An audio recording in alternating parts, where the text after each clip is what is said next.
আসসালামু আলাইকুম এভরিওয়ান, সবাই কেমন আছেন? আলহামদুলিল্লাহ, আমরাও ভালো আছি।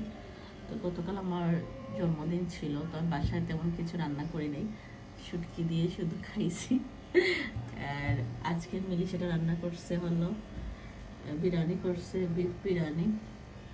আর এটা হলো বিফ কাবাব, লেবু, শসা। এখন এটা দিয়ে দুপুরবেলা আয়োজন। ও সেটা রান্না করছে ফার্স্ট, ও বিরিয়ানি রান্না করছে আমার জন্য আজকে।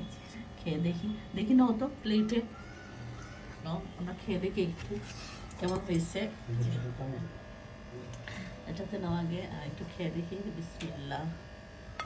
হ্যাঁ, বারবার বলতেছিল, সকাল থেকে বলতেছিলাম আম্মা আমি একটু করি, আমি বলছিলাম শুটকি দিয়ে আমি খাবো এনা। আর এই যে কাবাব নিলাম, লেবু, কাঁচামরিচ, শসা, সাথে পেঁয়াজ। এই দেখেন, এটা খাবো এখন। দেখি ওর কেমন হয়েছে। ও ফার্স্ট রান্না করছে আজকে, তো আমরা খেয়ে দিই কেমন। গরম গরম একদম। বিসমিল্লাহ। মজা হয়েছে, অনেক মজা হয়েছে।